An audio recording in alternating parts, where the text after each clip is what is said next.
राधे राधे मित्रों, स्वागत है आपका धार्मिक कथावाचक चैनल पर। इस चैनल पर आपको नई नई और दिलचस्प कहानियां मिलती हैं। अगर आप पहली बार इस चैनल पर आए हैं तो चैनल को सब्सक्राइब कर लीजिए और वीडियो अच्छी लगे तो कमेंट और लाइक करना बिल्कुल मत भूलिए। मित्रों, बहुत पुरानी बात है। अनंतपुर नाम के एक राज्य में जमुनादास नाम का एक नगर सेठ रहता था। सेठ के पास इतनी संपत्ति थी जितनी राजाओं और महाराजाओं के पास भी नहीं हुआ करती थी।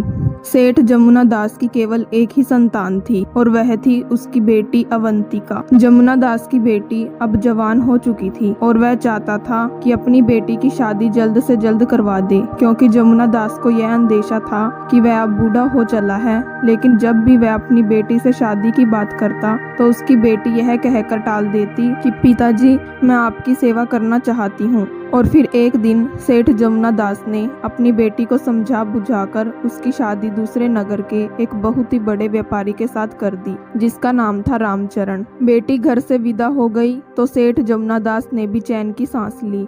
अपनी वृद्धावस्था के कारण सेठ जमुनादास की मृत्यु हो गई। अवंतिका को इस बात का बहुत ही दुख था। एक दिन की बात है, अवंतिका का पति, जो एक बहुत ही बड़ा व्यापारी था, उसने अवंतिका से कहा, मेरी प्यारी पत्नी, मैं अपने व्यापार को दूर दूर के कई देशों तक फैलाना चाहता हूँ और इसके लिए मुझे एक लंबे सफर पर निकलना होगा। लेकिन तुम बिल्कुल भी चिंता मत करना। मेरे पीछे से मेरा छोटा भाई सज्जन कुमार तुम्हारा पूरा ध्यान रखेगा। और फिर रामचरण अवंतिका से विदा लेकर अपने व्यापार को बढ़ाने के लिए दूसरे देशों के सफर पर निकल पड़ा। उसका भाई सज्जन कुमार, जो केवल नाम का ही सज्जन था, क्योंकि उसकी नीयत अपनी भाभी अवंतिका के लिए अच्छी नहीं थी। भाई के जाने के बाद कुछ दिनों तक तो उसने अपनी भाभी का पूरा ख्याल रखा, लेकिन धीरे धीरे उसके व्यवहार में बदलाव आने लगा। वह जब कभी भी अपनी भाभी को अकेला पाता तो उससे कहता कि तुम अब बड़े भाई को भूल जाओ और मेरी हो जाओ। लेकिन अवंतिका ऐसी नहीं थी। उसने नौकरों से कहकर अपने देवर सज्जन कुमार का हवेली में आना बंद करवा दिया। तब सज्जन कुमार ने अपने इस अपमान का बदला लेने के लिए एक योजना बनाई। उसने अवंतिका के ही घर में काम करने वाली एक नौकरानी की सहायता से अवंतिका की अंगूठी, जो अवंतिका को उसके पति रामचरण ने शादी के दिन पहनाई थी, वह अंगूठी उसने चोरी करवा ली। सज्जन कुमार ने वह अंगूठी एक नौकर को दी और उसने कहा कि तुम यह अंगूठी लेकर राज दरबार में जाओ और कहो कि तुम्हें यह अंगूठी अवंतिका ने दी है और वह तुमसे प्यार करती है। असल बात यह थी कि उस जमाने में किसी भी औरत के द्वारा अपनी शादी पर दी गई अंगूठी को किसी गैर मर्द को देना एक बहुत ही बुरी बात मानी जाती थी। ऐसा माना जाता था कि जो औरत अपनी शादी की अंगूठी किसी दूसरे आदमी को दे देती है, उसका चरित्र ठीक नहीं है, वह अपने पति से धोखा कर रही है। सज्जन कुमार के सिखाए हुए उस नौकर ने राज दरबार में जाकर वह अंगूठी राजा को दिखाई, जिससे कि यह बात सिद्ध हो गई कि अवंतिका ने अपने पति के साथ धोखा किया है। उस राज्य के नियम कानून बहुत ही सख्त थे। राजा ने तुरंत अवंतिका को गिरफ्तार करने का आदेश दिया। अवंतिका ने अपनी बेगुनाही के लिए बहुत ही प्रार्थना की, परंतु किसी ने भी उसकी एक ना सुनी और अवंतिका को उसी समय देश निकाला देने की सजा दे दी गई। राजा के सिपाही अवंतिका को पकड़कर राज्य के बाहर एक घने जंगल में छोड़ आए। अंधेरा हो चुका था। अवंतिका पूरे दिन की भूखी प्यासी थी। वह जंगल में एक पेड़ के नीचे बैठ गई। भय, बेचैनी और भूख प्यास के कारण वह बेहोश हो गई। ठीक उसी समय पर एक डाकू घोड़े पर सवार वहां से गुजर रहा था। उसकी नजर जब बेहोश अवंतिका पर पड़ी, उसने अवंतिका को उठाकर अपने घोड़े पर बिठा लिया।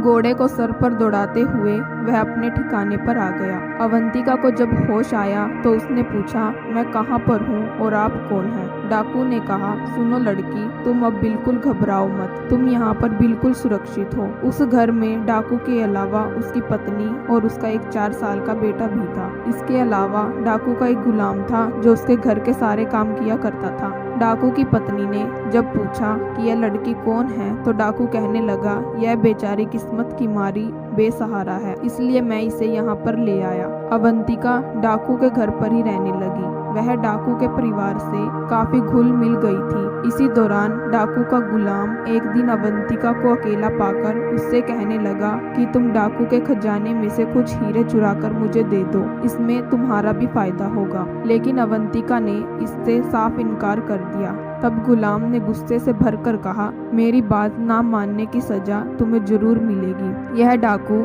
जो तुम्हें आज अपनी बहन मानता है, देखना एक ना एक दिन यह तुम्हारी जान का दुश्मन बन जाएगा।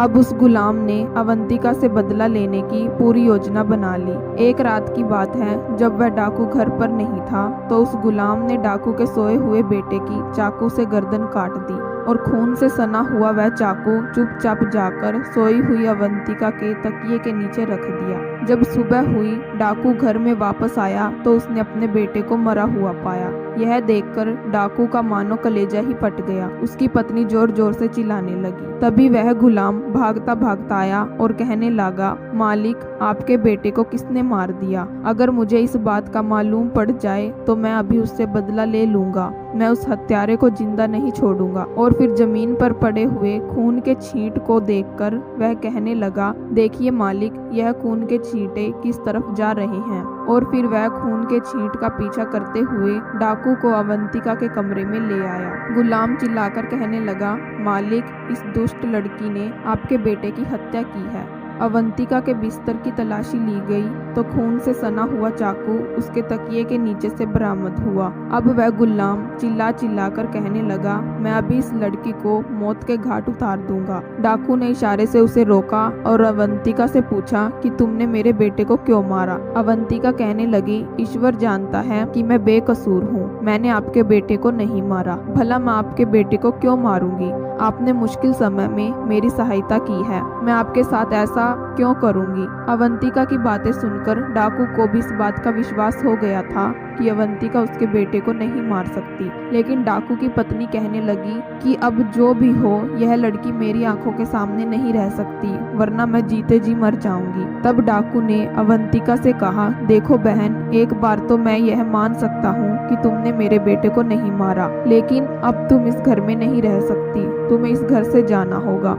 और फिर डाकू ने 500 अशर्फियों से भरी हुई एक थैली अवंतिका को देते हुए कहा कि तुम यह धन अपने पास रख लो, यह तुम्हारे बहुत ही काम आएगा। अवंतिका कहने लगी, मुझे धन की कोई आवश्यकता नहीं है, मैंने अपने पिता के घर में बहुत सा धन देखा है। पर डाकू कहने लगा, नहीं बहन, किसी भी बुरे समय में यह तुम्हारे काम आएगा, इसलिए तुम इसे रख लो।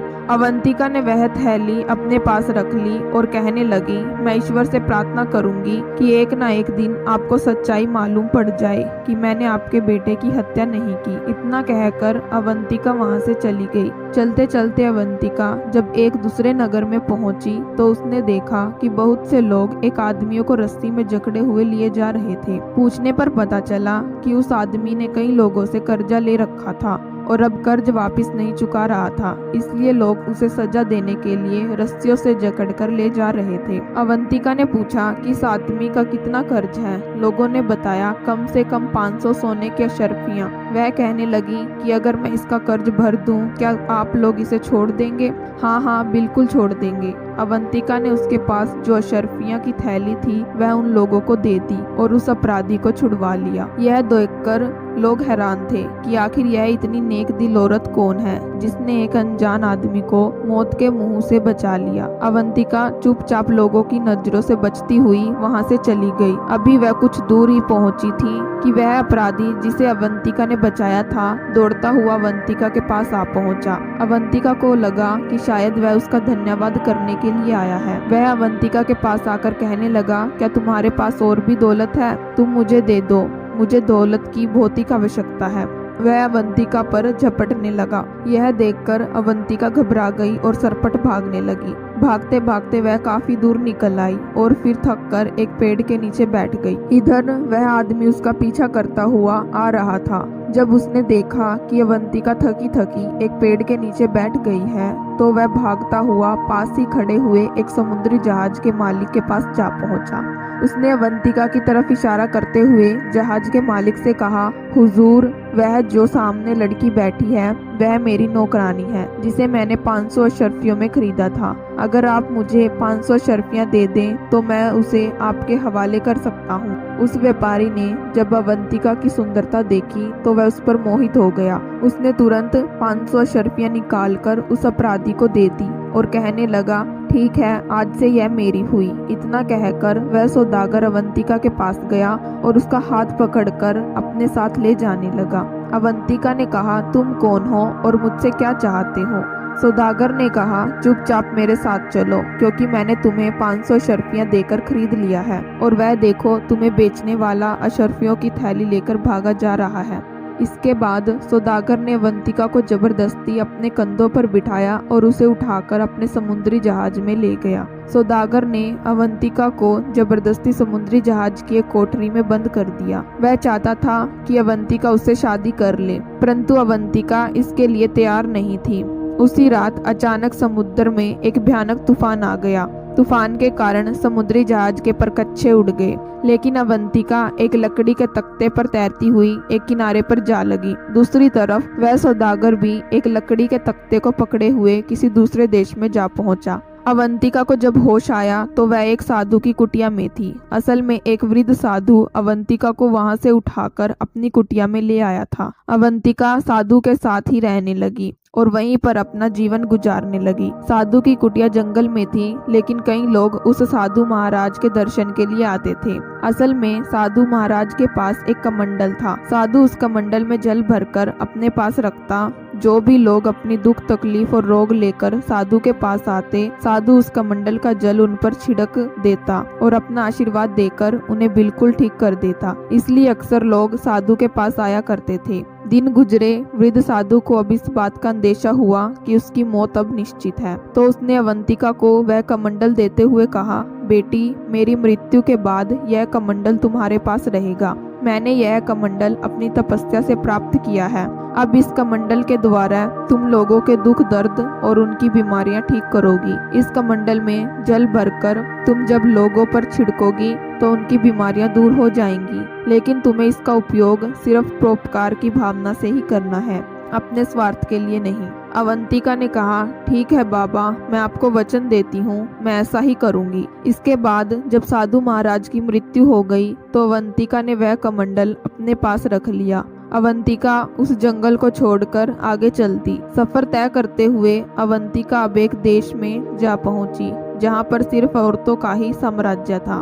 उस देश की भागदौड़ एक रानी के हाथ में थी और वहां पर सिर्फ औरतें ही रहती थी। किसी भी पुरुष के वहां पर आने पर पाबंदी थी। जब अवंतिका वहां पर पहुंची तो उसके दुख और तकलीफों के बारे में सुनकर वहां की औरतों ने उसे अपने यहाँ रहने की अनुमति दे दी। अवंतिका वहीं पर रहने लगी और साधु बाबा के द्वारा दिए गए कमंडल से लोगों की सहायता करने लगी। वहाँ की प्रजा के दुख दर्द और बीमारियों को दूर करने लगी। जब वहाँ की रानी को इस बारे में पता चला तो उसने अवंतिका को अपने महल में बुलाया और कहा, बेटी, तुम जैसी नेक दिल औरत की जगह इस महल में है। तुम महल में आकर रहो और लोगों के दुख दर्द और उनकी बीमारियां दूर करो। अवंतिका अब रानी के महल में रहने लगी थी। समय बीतने के साथ साथ रानी बूढ़ी हो चुकी थी। उसने अवंतिका को अपना उत्तराधिकारी घोषित कर दिया और यह घोषणा कर दी कि रानी के मृत्यु के बाद अवंतिका ही इस देश की नई रानी बनेगी। कुछ समय के बाद जब रानी की मृत्यु हो गई तो सभी की सहमति से अवंतिका को उस देश की रानी बना दिया गया।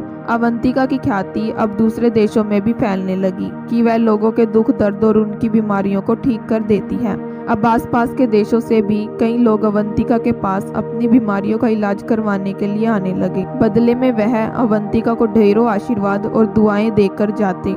अब इस देश में दूसरे देशों से पुरुष आ सकते थे, लेकिन सिर्फ अपना इलाज करवाने के लिए, और इलाज के बाद उन्हें वहां से वापस जाना पड़ता था। एक दिन की बात है, अवंतिका को खबर मिली कि वहां की एक सराय में 6 मुसाफिर आकर रुके हैं। अगले दिन वे 6 मुसाफिर जब रात महल में पहुंचे तब अवंतिका ने अपने कमरे की खिड़की से उन 6 मुसाफिरों को देखा। अवंतिका उन 6 आदमियों को पहचान गई थी, इसलिए अवंतिका ने यह फैसला किया कि जब वह उन 6 आदमियों को अपने पास इलाज के लिए बुलाएगी तो वह अपना चेहरा नकाब से ढककर रखेगी उन 6 मुसाफिरों को अवंतिका के दरबार में पेश किया गया। अवंतिका ने अपना चेहरा एक नकाब से ढक लिया और उन आदमियों से उनकी तकलीफ के बारे में पूछा। सबसे पहले 2 आदमी आगे बढ़कर आए, जिनमें से एक कहने लगा, रानी साहिबा, मैं अपने छोटे भाई का इलाज करवाने के लिए आया हूँ। मेरा छोटा भाई अंधा हो चुका है। असल बात यह है कि मैं एक व्यापारी हूँ और जब मैं व्यापार के सिलसिले में दूसरे देश की यात्रा पर गया था तो पीछे से अपनी पत्नी की देखभाल का जिम्मा मैंने अपने छोटे भाई को दे दिया था, लेकिन मेरी पत्नी बेवफा निकली और मुझे छोड़कर चली गई। इसी दुख में मेरा भाई रो रो कर अंधा हो गया। अवंतिका समझ गई थी कि यह व्यापारी उसका पति है और यह अंधा आदमी वही सज्जन कुमार है। अवंतिका ने कहा, व्यापारी, क्या तुम्हें इस बात का पक्का विश्वास है कि तुम्हारी पत्नी ने तुम्हारे साथ धोखा किया था? व्यापारी कहने लगा, महारानी जी, मेरा मन तो नहीं मानता कि मेरी पत्नी धोखेबाज हो सकती है, लेकिन मैं अपने भाई की बात को कैसे झुठला सकता हूँ। ठीक है, मैं कल तुम्हारे भाई का इलाज करूंगी। इसके बाद 2 और लोग रानी के सामने हाजिर हुए। उनमें से एक कहने लगा, रानी साहिबा, मैं आपके पास अपने इस गुलाम का इलाज करवाने के लिए आया हूँ। मैंने बचपन से ही इसे अपने बच्चों की तरह से पाल पोस कर बड़ा किया है। अवंतिका ने पहचान लिया कि यह आदमी वही डाकू है, जो रोगी है वह वही गुलाम है जिसने अवंतिका पर हत्या का झूठा इल्जाम लगवाया था। अवंतिका ने कहा, अच्छा ठीक है, तुम्हारा इलाज भी कल किया जाएगा। अब अगले मुसाफिर ने उठकर कहा, महारानी जी, मुझे मिर्गी का रोग हो गया है, कृपया ईश्वर से प्रार्थना कीजिए कि मैं ठीक हो जाऊं। मैंने बहुत सोचा और फिर मुझे याद आया कि मैंने एक ऐसा पाप किया था कि एक खूबसूरत लड़की जिसे मैंने खरीदा था उसके साथ मैंने बहुत ही बुरा बर्ताव किया था। लगता है उसी पाप की सजा मुझे मिली है। तब वहां पर पहुंचे हुए आखिरी मुसाफिर ने कहा, भाई, एक नेक दिल शरीफ औरत को नौकरानी बताकर मैंने ही तुम्हें बेचा था। मेरा अपराध तो तुमसे भी ज्यादा खतरनाक है, क्योंकि उस नेक दिल औरत ने मेरी जान बचाई थी और शायद इसी की सजा मुझे मिल रही है कि मेरे दोनों हाथ अपाहिज हो चुके हैं। रानी पहचान गई कि यह वही बदमाश है जिसकी जान उसने बचाई थी और उसके साथ खड़ा वह आदमी वही व्यापारी है जिसके समुद्री जहाज पर वह बंदी बनकर रही थी। सारी बातें सुनने के बाद अवंतिका ने कहा, आज तुम सभी लोग जा सकते हो और आराम करो। कल इसी वक्त राजमहल में आना। अगर यह अंधा और कोढ़ी अपनी अपनी सच्चाई बता दे तो मैं इन्हें भी रोग मुक्त कर दूंगी, लेकिन अगर दोनों झूठ बोलेंगे तो उन्हें सजा दी जाएगी। असल बात यह है कि मैं तुम सभी लोगों को पहचानती हूँ। जिन लोगों ने सब कुछ सच सच बता दिया है उनके लिए मैं आज ही ईश्वर से प्रार्थना करूंगी। इसके बाद सभी मुसाफिर सराय में वापस आ गए। जिन्होंने सच सच बोल दिया था वे तो खुश थे और अपने रोग से मुक्त हो जाने का उन्हें पक्का विश्वास था, मगर अंधा और कोढ़ी दोनों को ऐसा मालूम होता था कि वे अंगारों पर लौट रहे हैं। वे दोनों दुविधा में फंस चुके थे। अगर सच कह देंगे तो उनकी पोल खुल जाएगी और झूठ कहेंगे तो रानी उन्हें सजा देगी। दूसरे दिन जब वे दरबार में पहुंचे तो सबसे पहले अमदे ने आगे बढ़कर अपना अपराध स्वीकार करते हुए कहा, रानी साहिबा, मेरे भाई की पत्नी यानी मेरी भाभी बिल्कुल बेगुनाह थी और मैंने ही साजिश करके अपनी भाभी को फंसाया था और उसके बाद उसने सारी बात सच सच बता दी। अभी उसकी बात खत्म नहीं हुई थी कि उसका भाई उस पर हमला करने के लिए दौड़ा और कहने लगा, रानी साहिबा, मैं तो कहता हूँ कि इस अंधे को ठीक करने की बजाय इसके हाथ पैर भी कटवा दिए जाएं। मुझ पर और मेरी बेगुनाह पत्नी पर इसने जो अत्याचार किए हैं इसकी सजा इसे मिलनी ही चाहिए। इसी तरह जब डाकू के गुलाम ने अवंतिका की बेगुनाही की बात कही और अपनी बेईमानी की बात स्वीकार की तो डाकू की आंखों में खून उतर आया। वह अपने गुलाम की तरफ दौड़ा और कहने लगा, ऐसे गद्दार का तो गला घोट देना चाहिए, लेकिन रानी के आदेश पर सबको रोक दिया गया। रानी ने कहा, क्योंकि अब सब लोग अपना अपना अपराध स्वीकार कर चुके हैं, इसलिए मैं सभी लोगों की बीमारियों का इलाज करूंगी। इसके बाद अवंतिका ने व्यापारी और डाकू से कहा, आप दोनों कल राज महल में आए, मैं आप दोनों को दावत देना चाहती हूँ। दोनों ने रानी का धन्यवाद किया और अगले दिन राजमहल में दावत के लिए आ पहुंचे। अवंतिका ने व्यापारी से पूछा, क्या आप चाहते हैं कि आपकी शादी हो जाए? व्यापारी ने कहा, रानी साहिबा, मैं अपनी पहली पत्नी के अलावा किसी और के बारे में सोच भी नहीं सकता। रानी ने कहा, मैं ईश्वर से प्रार्थना करूंगी पहली पत्नी वापस मिल जाए। इसके बाद रानी ने डाकू से पूछा, क्या आप चाहते हैं कि आपको एक और बेटा मिल जाए? डाकू ने कहा, रानी साहिबा, ईश्वर के आशीर्वाद से बेटा तो मेरे घर पैदा हो चुका है। मैं तो बस इतना चाहता हूँ कि उस लड़की से एक बार फिर मिल सकूं ताकि मैं उससे अपनी गलती की माफी मांग सकूं। रानी ने कहा ठीक है। इसके बाद रानी ने अपना नकाब हटा दिया तो व्यापारी और डाकू दोनों हैरान रह गए। व्यापारी को उसकी पत्नी वापस मिल चुकी थी और डाकू मुंह बोली बहन। इसके बाद रानी ने उन सभी मुसाफिरों की बीमारी का इलाज कर दिया। अब वह अपने पति के साथ वापस जाना चाहती थी। उसने उस देश की भागदौड़ वहां की औरतों के हवाले की और खुद वह अपने पति के साथ वापस अपने देश लौट आई। तो मित्रों, आपको यह कहानी कैसी लगी? आप कमेंट करके